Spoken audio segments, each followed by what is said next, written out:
Hello everyone, thanks for checking this video out.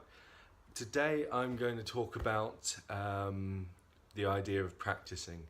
I get asked every now and then something along the lines of either what do I do to practice or what should they be practicing, and the answer is always a complicated one. So what I'm going to try to do in this video is to give a real brief outline of some things to consider when you approach the idea of what you should be practicing, and so on and so on. So the first question is, why are you practicing?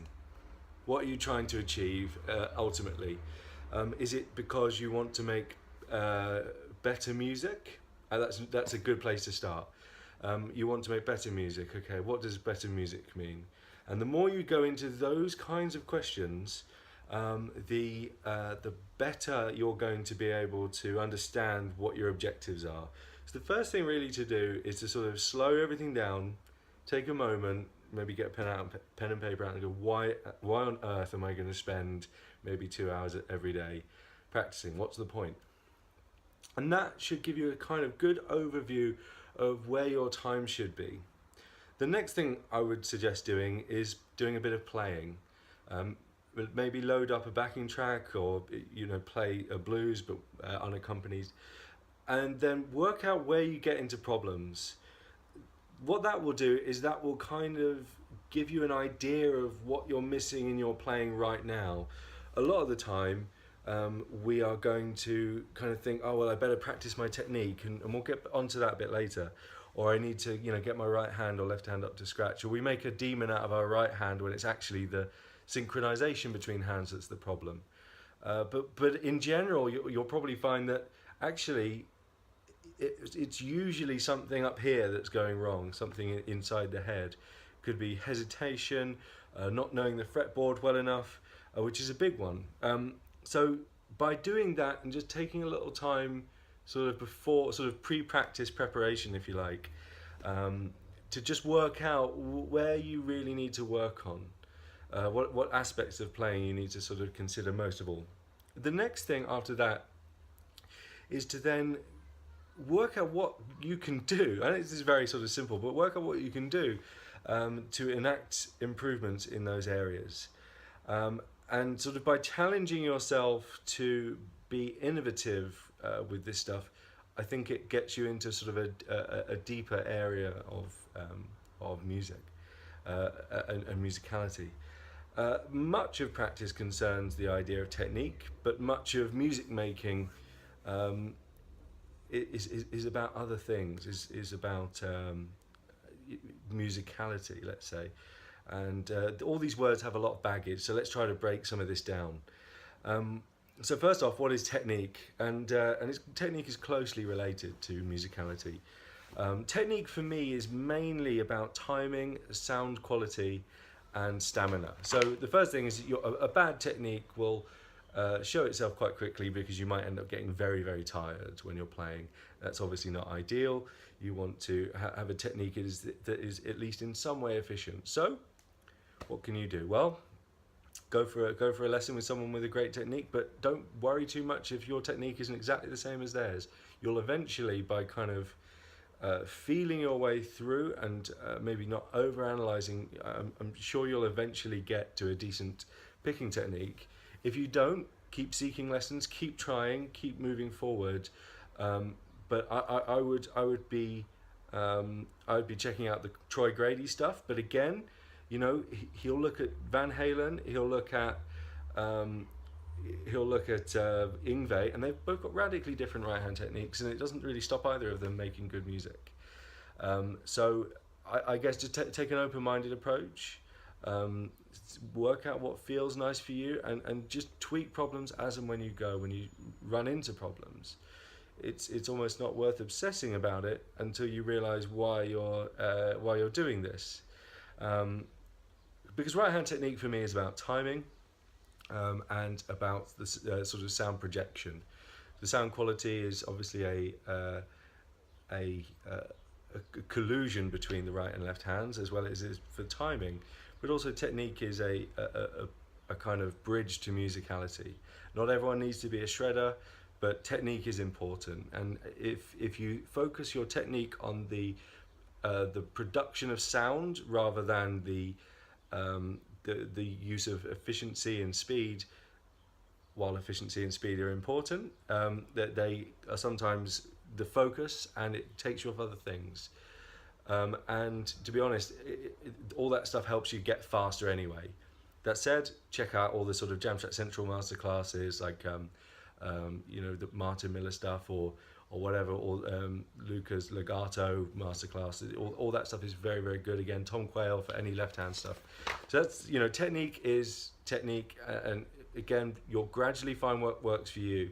But I would just say quickly, don't neglect to investigate what's happening up here when you're doing anything to do with technique. Check out a book called The Inner Game of Tennis, which is a really important book in sports psychology. I often use the example of Lionel Messi. Lionel Messi is one of the most incredible footballers in the world, and he's not going along going, oh, right, I need to sort of make sure my foot is in this position, I need to make sure that I put my body this way. It's just knowledge that's inside him. So here's the next thing: he embodies that knowledge, and when it comes to stuff to do with the fretboard and stuff to do with even technique and musicality, you have to get it to such a point where you're not thinking about it anymore. And if you find yourself at any point going, where am I on the fretboard, that's indicating that you haven't done enough work. You need to do more work, and you need to get it so that it's embodied. How do we do this? Well, we practice it a lot. One thing that I find useful is to put a metronome on and just keep it going, click, click, click, click, click. Not for speed or for sort of rhythmic accuracy, though that is helpful, but just to keep you focused. A lot of people, when they put the metronome on or take the metronome away, they end up playing the scale a few times, and it can be a bit lumpy rhythmically, and then they end up playing a few of their favourite blues licks, and that doesn't help anyone. Okay, on to licks, though. That seamless transition there, Jake. Well done. Very happy with myself. Licks are so important, and they get bad press sometimes, but don't think of them as licks. Think of them as repertoire. For any kind of high-level activity, you need muscle memory, which is your biggest enemy and your greatest ally at times.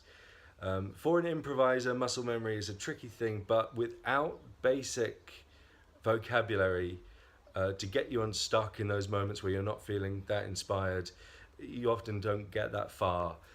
This is something I try to work on a lot, to try to build in vocabulary, and this accidentally turned it off. This helps with the idea of musicality.